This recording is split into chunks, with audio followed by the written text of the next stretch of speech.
भारत एक गणतंत्र है। इसका अर्थ है, पहला, सभी मामलों में अंतिम अधिकार जनता के पास है। दूसरा, भारत में संसदीय शासन व्यवस्था है।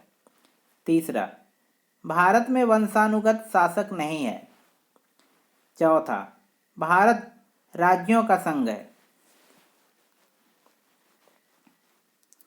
जिसका सही जवाब है तीसरा, भारत में वंशानुगत शासक नहीं है। भारत में राष्ट्रपति का चुनाव परोक्षतः यानी प्रतिनिधि निर्वाचन के माध्यम से जनता द्वारा किया जाता है।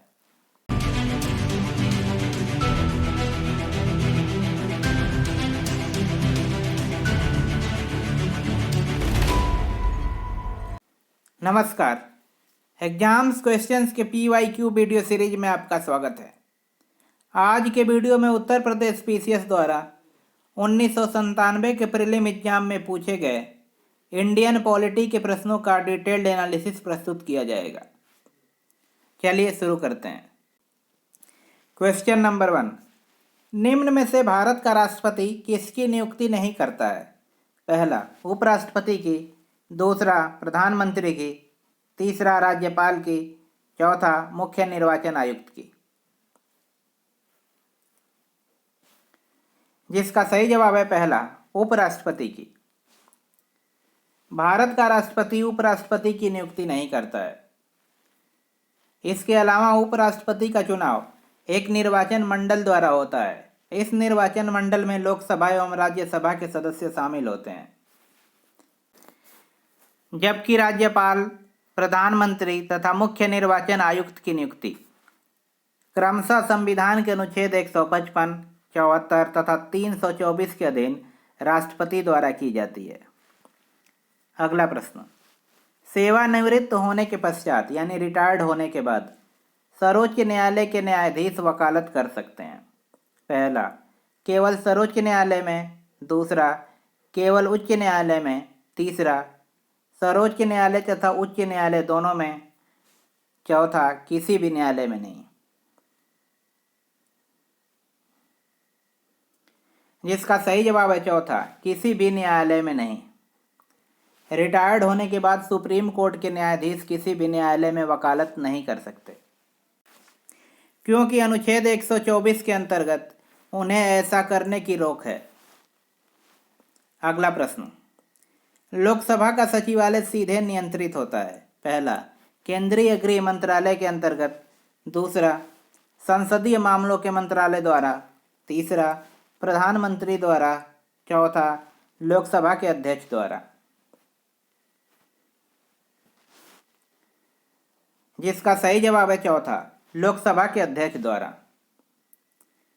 संविधान के संगत अनुच्छेदों के अधीन तथा लोकसभा की प्रक्रिया एवं संचालन नियमावली के अंतर्गत लोकसभा सचिवालय लोकसभा अध्यक्ष के अधीन होता है तथा लोकसभा अध्यक्ष अपेक्षित मतलब जरूरी प्रशासनिक कृत्यों का निर्वहन करता है। अगला प्रश्न, निम्नलिखित में से किस मुकदमे में भारतीय सर्वोच्च न्यायालय ने यानी सुप्रीम कोर्ट ने सर्वप्रथम संविधान के मौलिक लक्षणों का सिद्धांत प्रतिपादित किया? पहला, गोलकनाथ बनाम पंजाब राज्य। दूसरा, केशवानंद बनाम केरल राज्य। तीसरा, मिनर्वा मिल बनाम भारतीय संघ। चौथा, वामन बनाम भारतीय संघ। जिसका सही जवाब है दूसरा, केशवानंद बनाम केरल राज्य। भारतीय सर्वोच्च न्यायालय ने सर्वप्रथम केशवानंद बनाम केरल राज्य 1973 के अंतर्गत अपने निर्णय में मौलिक लक्षणों के संबंधित अपने सिद्धांतों को प्रतिपादित किया यानी लागू किया तथा यह भी स्पष्ट किया कि संसद को संविधान के किसी भी भाग को संशोधित करने की शक्ति है तथा ऐसा संशोधन संविधान के अनुच्छेद 13(2) के अंतर्गत शामिल विधियों की परिभाषा के अंतर्गत नहीं आएगा। अगला प्रश्न, भारतीय संविधान का कौन सा अनुच्छेद अल्पसंख्यकों को अपनी मनपसंद शिक्षण संस्थाओं के स्थापित एवं संचालित करने के अधिकार को संरक्षण प्रदान करता है? पहला, आर्टिकल 19 यानी 19।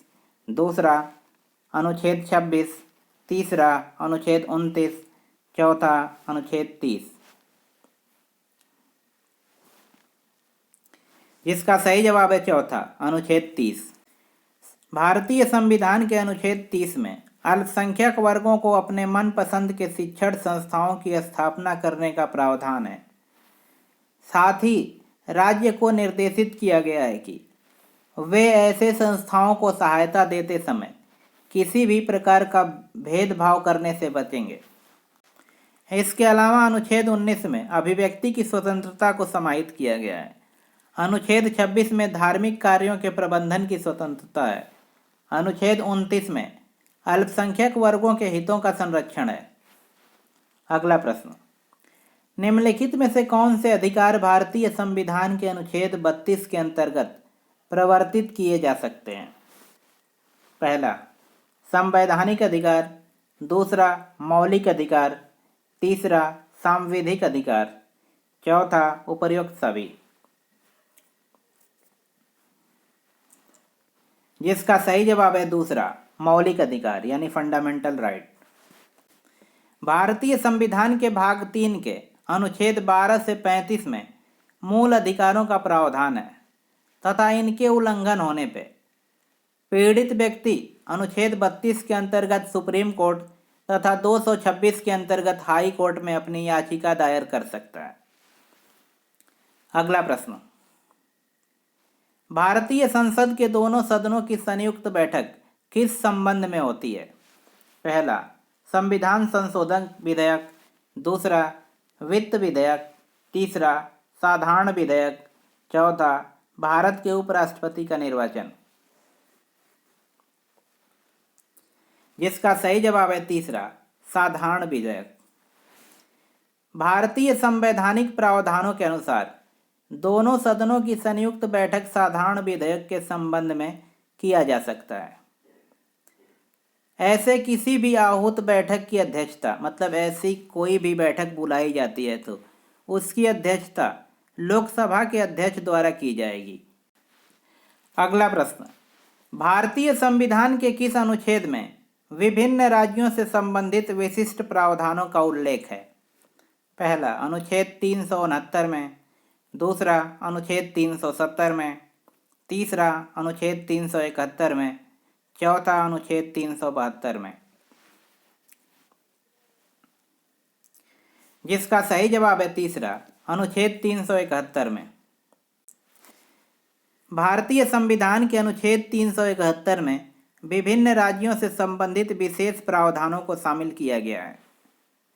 इसके अलावा अनुच्छेद 370 में जम्मू कश्मीर से संबंधित विशेष प्रावधान शामिल थे, जिसे अब हटा दिया गया है। अगला प्रश्न, भारतीय संविधान की 7वीं अनुसूची के अंतर्गत संघ सूची में निम्नलिखित में से किसका उल्लेख नहीं है? पहला बैंकिंग, दूसरा जनगणना, तीसरा बीमा, चौथा गैस।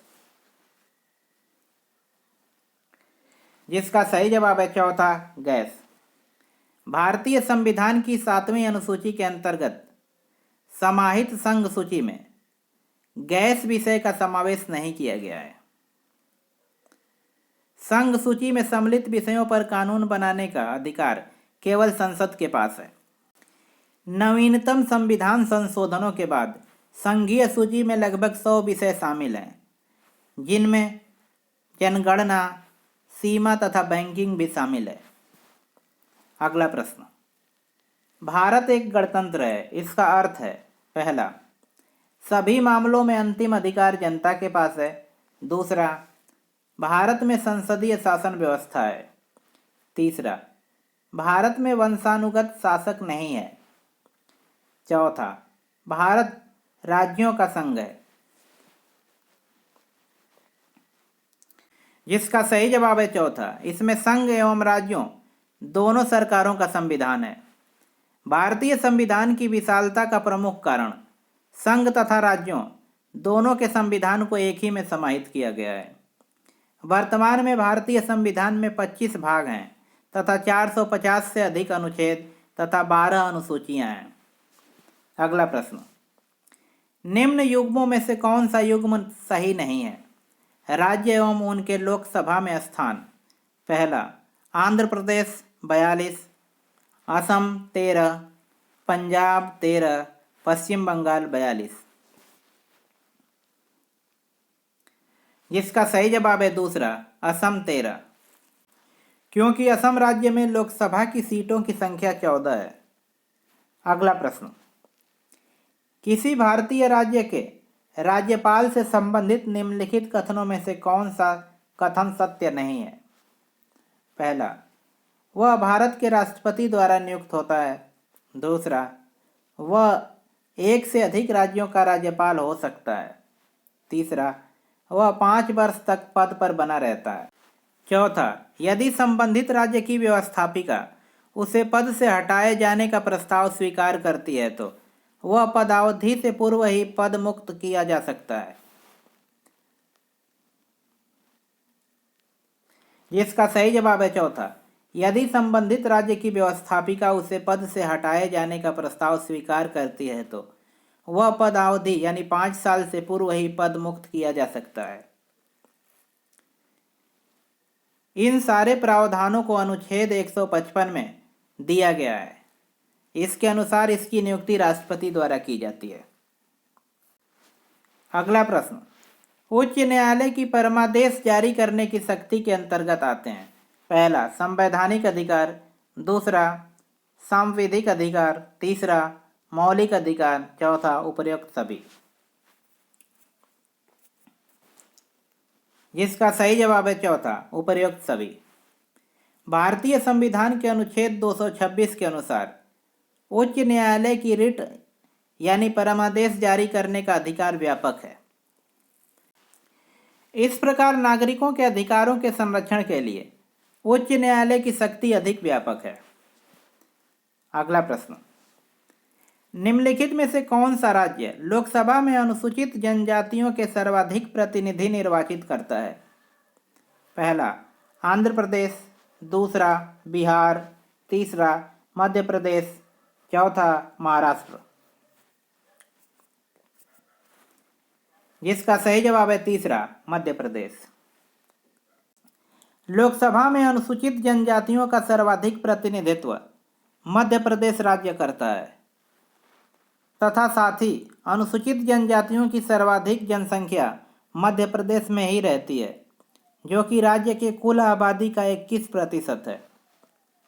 अगला प्रश्न, भारतीय संविधान की 7वीं अनुसूची के अंतर्गत राज्य सूची में निम्न में से किसका उल्लेख है? पहला, शिक्षा। दूसरा, विद्युत। तीसरा, रेलवे पुलिस। चौथा, वन। जिसका सही जवाब है तीसरा, रेलवे पुलिस।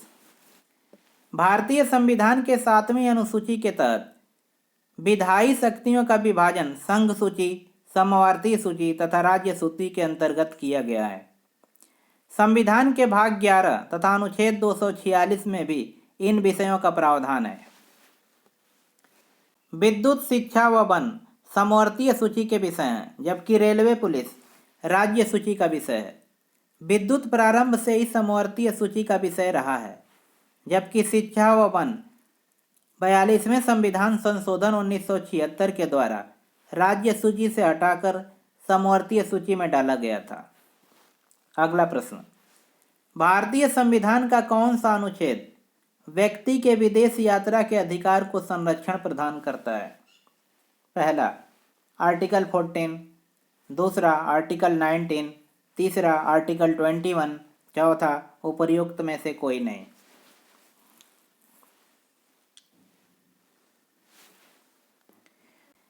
जिसका सही जवाब है तीसरा, आर्टिकल 21 यानी अनुच्छेद 21। सर्वोच्च न्यायालय द्वारा सावंत सिंह बनाम असिस्टेंट पासपोर्ट अफसर नई दिल्ली केस में दिए गए अपने निर्णय के अनुसार भारतीय संविधान के अनुच्छेद 21 के अंतर्गत व्यक्ति के विदेश यात्रा के अधिकार को संरक्षण प्रदान किया गया। अगला प्रश्न, जम्मू एवं कश्मीर का सदर ए रियासत पदनाम कब बदलकर राज्यपाल कर दिया गया? पहला, 1948 में। दूसरा, 1952 में। तीसरा, 1950 में। चौथा, 1967 में। जिसका सही जवाब है चौथा 1967 में। जम्मू एवं कश्मीर का सदर ए रियासत पदनाम सर्वप्रथम 1951 में दिया गया था, जबकि महाराजा कर्ण सिंह को वंशानुगत आधार पर इस पद पर स्थान प्राप्त था, लेकिन 1965 में इसका नाम परिवर्तित कर राज्यपाल कर दिया गया। अगला प्रश्न, निम्नलिखित में से कौन राज्यसभा के एकांतिक शक्ति के अंतर्गत आता है? पहला, नई अखिल भारतीय सेवाओं का सृजन करना। दूसरा, आकस्मिक रिक्ति में भारत के उपराष्ट्रपति का निर्वाचन। तीसरा, किसी राज्य के विधान परिषद की समाप्ति। चौथा, अपने सभापति को अपदस्थ करना यानी हटाना।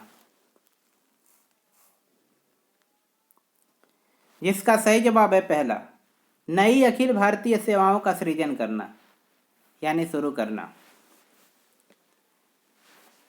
संविधान के अनुच्छेद 312(1) के अंतर्गत राज्यसभा इस आशय की घोषणा कर दे कि राष्ट्रीय हित में संघ एवं राज्यों के एक या एक से अधिक अखिल भारतीय सेवाओं का सृजन आवश्यक है, तो अखिल भारतीय सेवाओं का सृजन कर दिया जाता है। लेकिन इस आशय का संकल्प मतलब इसे पारित करने के लिए उपस्थित यानी मतदान करने वालों के 2/3 सदस्यों द्वारा पारित होना आवश्यक है।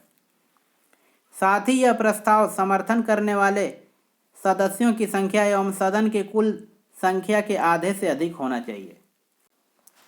अगला प्रश्न, मद्रास राज्य बनाम चंपकम दोराय राजन मुकदमे में भारतीय सर्वोच्च न्यायालय के निर्णय के परिणाम स्वरूप निम्नलिखित में से किस मौलिक अधिकार को संशोधित किया गया? पहला, विधि के समक्ष समानता का अधिकार। दूसरा, भेदभाव के विरुद्ध अधिकार। तीसरा, अस्पृश्यता के विरुद्ध अधिकार। चौथा, विचार एवं अभिव्यक्ति की स्वतंत्रता।